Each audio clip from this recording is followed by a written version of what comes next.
Hello বন্ধুরা, তোমরা সবাই কেমন আছো? আশা করি সবাই ভালো আছো আর সুস্থ আছো। আমিও খুব ভালো আছি তোমাদের ভালোবাসায়। আজকে আমি তোমাদের সাথে কি শেয়ার করতে চলেছি দেখো বন্ধুরা, আজকে জগন্নাথ ঠাকুরের পুজো। তা আজকে আমি নিজে হাতে রথ সাজিয়েছি। মানে কাগজ কিনে নিয়ে এসেছি দোকান দিয়ে, নিজে হাতে রথটাকে আঠা দিয়ে খুব সুন্দর করে আমি সাজিয়েছি। আমার শ্বশুর শাশুড়ি হলো পাতাবাহারি পাতা নিয়ে এসে আমাকে দিয়েছে, বলছে টুম্পা তুমি সাজাও। তা আমি নিয়ে এসেছে পর আমি কাটিং করে সুন্দর করে মনাদের জন্য সাজিয়েছি। আর মনারা রথ চালাতে খুব ভালোবাসে। আমরা রথ নিয়ে কোথাও কারুর বাড়িতে যাই না, কিন্তু আমরা হলো মনাদের জন্য রথ বানাই, যাতে ঠাকুরকেও পুজো দেওয়া হয় আর হলো মনারাও খুশি হয়, যাতে ওরাও চালিয়ে আনন্দ পায়। সবাই রথ চালাচ্ছে, ওরা চালাবে না? সেই জন্য ওরা রথ চালাতেও খুব ভালোবাসে।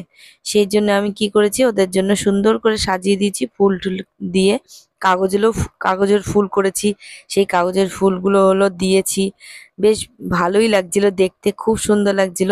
একটু দেরি হয়ে গেছিল খাওয়া দাওয়া করে ঠোরে, তারপরে গিয়ে রথ বানাতে বসেছিলাম। তাই একটু দেরি হয়ে গেছে। আমি কখনো রথ সাজাইনি, এই প্রথমবার আমি এই রথ সাজিয়েছি। কারণ এর আগে বাড়ির লোক সাজিয়ে দিত, এবারে একটু কাজে ব্যস্ত হয়ে গেছে বলে আমাকেই সাজাতে হয়েছে। তাই আমি সুন্দর মতন যতটা পেরেছি ততটা সাজিয়েছি। বন্ধুরা তোমরা দেখে বলো যে রথটা সাজানো হয়েছে কিনা। ঠাকুরটাকে ভিতর দিয়ে বেঁধে রেখেছি, নয়তো মনারা খুব জোরে জোরে করে চালাচ্ছিল। দূর মনাকে রেডি করিয়েছি, পুজো দিয়েছি, লাড্ডু দিয়েছি, ধূপকাঠি জ্বালিয়েছি, প্রদীপ জ্বালিয়েছি। তারপর পুজো টুজো দিয়ে সন্ধ্যা দিয়ে তারপরে গিয়ে বাইরে বেরিয়েছি। তা আমি পিছনে ভিডিও করছি আর মনারা দড়ি নিয়ে রথ টানতে শুরু করেছে। ওর ঠাম্মি প্রথমে হলো বউনি করেছে, যে টাকা দিয়েছে 20 টাকা, দুজনকে 10 টাকা 10 টাকা করে দিয়েছে, বলছে ঠাকুরের নামে দিলাম। তারপরে আর কি, এবার সে টাকা পেয়ে তো ভিতরে রেখেছি।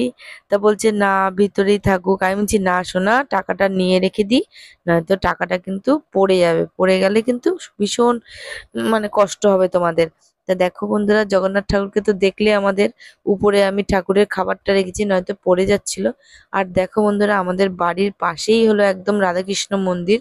একটু হেঁটে আসেই রাধাকৃষ্ণ মন্দির, পাশে মাঠ অনেক বড়। এখানে ফুটবল খেলা হয়, অনেক ধরনের খেলা হয়, প্রতিযোগিতা এই মাঠেই খেলা হয়। সব এই পাড়ার লোকজন সব এখানে আসে।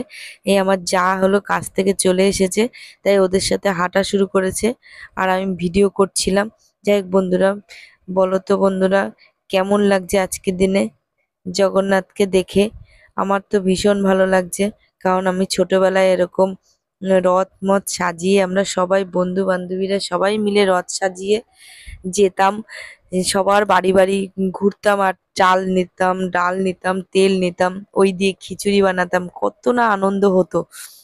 আমরা সবার বাড়ি বাড়ি যেতাম, সবাই ফল দিত, গাছের ফল দিত অনেক ধরনের।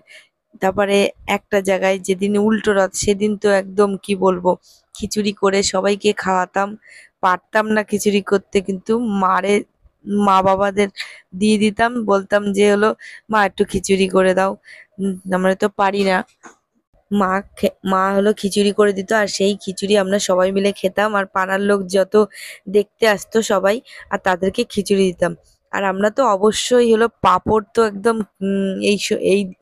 সোজা রথের দিনেও খেতাম পাঁপড় কিনে, আর হলো উল্টো রথের দিনেও খেতাম। আজকেও পাঁপড় নিয়ে এসছে আমাদের বাড়িতে। তা জানো তো বন্ধুরা, আমরা এরকম পাঁপড় কিনতে না সেই রথের মেলায় চলে যেতাম। রথের মেলা হতো আমাদের বাড়ি থেকে একটু দূরে। তা আমরা না মানে দৌড়ে দৌড়ে রথের মেলায় চলে যেতাম, এতটা আনন্দ লাগতো এই রথ আসলে। সবার বাড়ি বাড়ি গিয়ে হলো টাকা চাইতাম, সে কি অবস্থা! এখন সেইগুলো ভেবে না লজ্জা লাগে, কি আর বলবো বন্ধুরা। যাই হোক, তোমরা আমাদের মতন হলো করেছো কে কে, সেটা আমাকে কমেন্ট করে জানিও বন্ধুরা। আমরা তো খুব আনন্দ করেছি, এখন তো ভীষণ লজ্জা পাই।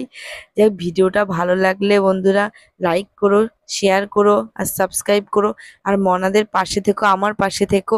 আর কি বলবো বন্ধুরা, আমার মেয়ে তো একদম প্রসাদ নিয়ে নিয়ে সবাইকে দিচ্ছে আর বলছে যে মা আমি কি এবার প্রসাদ খাবো। কারণ কি বলতো বন্ধুরা, আমার মেয়েটা মিষ্টি খেতে খুব ভালোবাসে। তাই ওখানে ঠাকুরের সামনে লাড্ডু আছে, সেই জন্য লাড্ডু খাওয়ার জন্য ও বারবার শুধু বলছে মা প্রসাদ তো সবাইকে দিয়ে দিয়েছি, এবার কি আমি খাবো মা? আমি যে হ্যাঁ মা এবার তুমি খাও। হ্যাঁ, ও লাড্ডু পেয়ে তো খুব খুশি, আর সবাইকে ওর ঠাম্মিকে, তারপর দাদানকে প্রসাদ দিয়েছে। আর বড় মানার একটা বিপদ ঘটে গেছে, বড় মানা এই রথ ধরতে গিয়ে একদম হাতে ছ্যাঁকা খেয়েছে ধূপকাঠির। আমারই ভুল হয়েছে, ধূপকাঠিটা আমি বলেছিলাম ধূপকাঠিটা সাইডে আছে, ও কি করেছে বাচ্চা মানুষ বুঝতে পারেনি ধূপকাঠির ছ্যাঁকাটা খেয়ে গেছে। হাতে কিরকম ব্যথা পেয়েছে বলো, কতটা কষ্ট পেয়েছে। হ্যাঁ, যাই হোক বন্ধুরা, আমরা কলগেট দিয়ে দিয়েছি ওই ইয়েতে, মানে হাতে ছ্যাঁকাতে। বাচ্চাদের সাবধানে রাখবেন, সুস্থ রাখবেন। টাটা বন্ধুরা।